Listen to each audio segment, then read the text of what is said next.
바벨론 왕에게서 받는 정량이 있었고 죽는 날까지 곧 종신토록 받았더라. 아멘. 오늘 하루도 하나님의 은혜 가운데에 강건하시는 우리 성도님들 되시기를 축원합니다. 이제 예레미야서의 마지막에 이르렀습니다. 그런데 오늘 우리가 본 이 52장이 아니라 51장의 마지막 절인 64절에 보면은 이렇게 나옵니다. 예레미야의 말이 이에 끝나니라. 마치 51장에서 이 예레미야서가 마지막이어야 되는데, 그런데 지금 52장이 계속해서 이어져 나오고 있다라는 것들을 보게 됩니다. 이렇게 한 것이 무엇일까 생각해 보게 되지요. 이전까지 열국에 대한 심판과 함께 이스라엘의 회복과 구원을 예언하였습니다. 앞으로 이러한 일이 있을 것이다 라고 이야기를 한 것입니다. 당시는 바벨론이 최고로 부강하던 그러한 시절이었습니다. 그런데 그 바벨론은 결국에 멸망하게 되고 말 것이고, 바벨론을 압제했던 이스라엘은 회복과 온전함을 잊게 되는 그러한 일이 있을 것이다 라고 예언을 했던 내용이지요. 그런데 이제 마지막 장에 와서는 이스라엘이 현재 겪고 있는 그 고난의 모습을 말해주고 있는 것입니다. 이 내용은 이미 앞선 36장에서 예언이 되어졌던 내용입니다. 그 36장의 내용이 이제 52장에 와서 성취된 것을 기록하고 있는 것입니다. 이렇게 예언이 성취된 그 현재의 모습은 이스라엘, 이 남유다가 예루살렘이 함락되었다라고 하는 것이죠.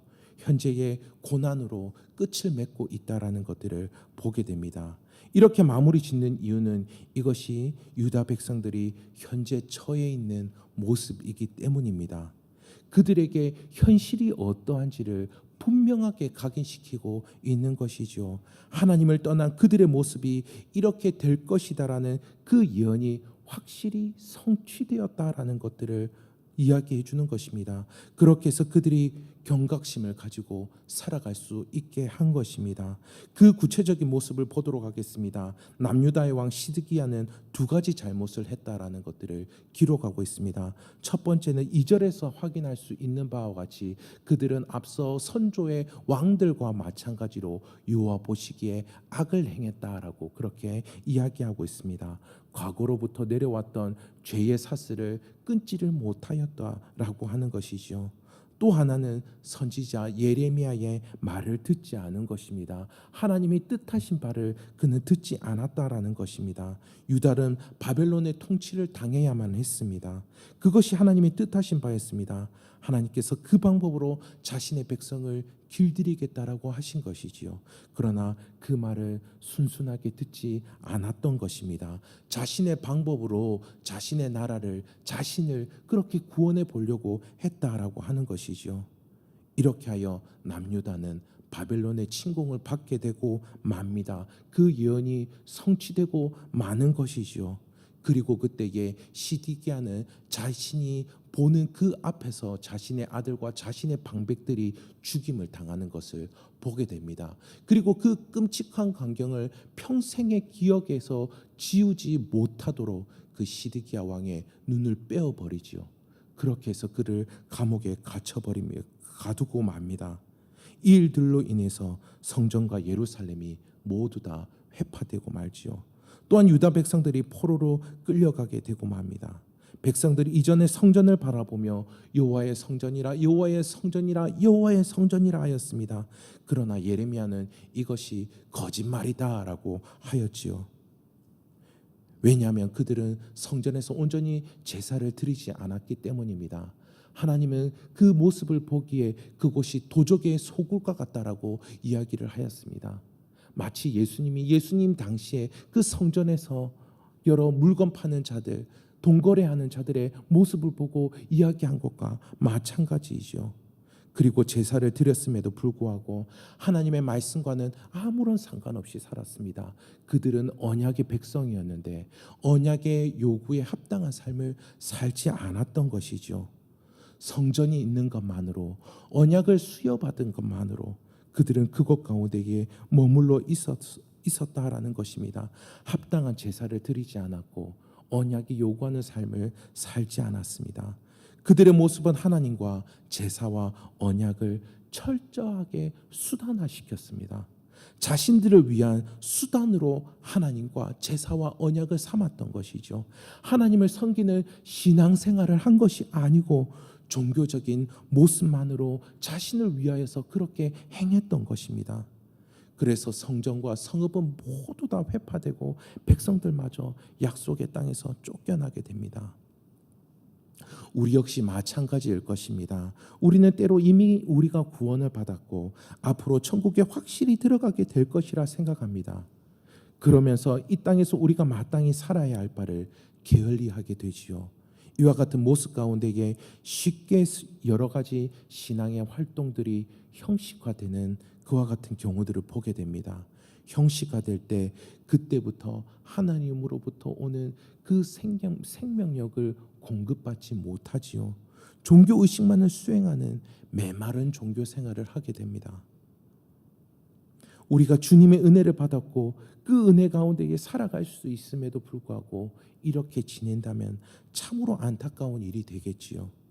이 안타까운 유다의 상황 가운데에서 하나님께서 한 줄기의 빛을 보여주십니다. 31절입니다.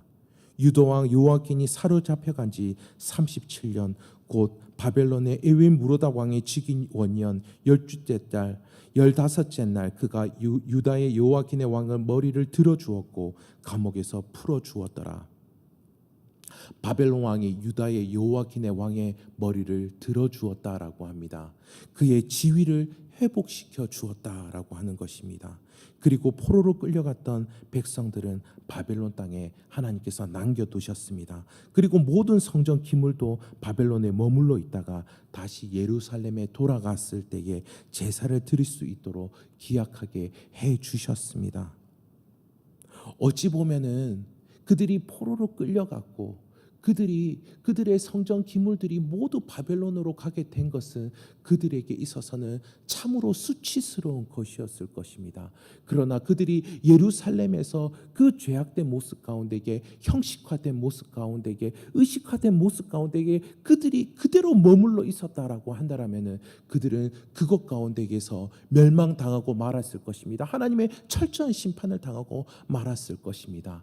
그러나 그 수치 가운데서도 그들이 바벨론에 포로로 끌려갔고 그것 가운데에 성전의 기물도 그 바벨론에 있었다라는 것은 하나님께서 다시 한 번 더 이들을 그 바벨론 하에서 하나님께서 그들을 지켜주셔서 다시 그들을 온전케 하심으로 다시 그들을 거룩케 하심으로 그들을 하나님의 택한 백성답게 하심으로 하나님께서 그들을 또다시 하나님을 온전히 예배하는 백성으로 세우시고자 하는 그 계획 가운데에 했었던 일이었던 것이죠.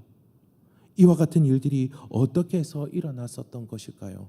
이 장면을 역대하 21장 7절에서는 이렇게 말씀하고 있습니다.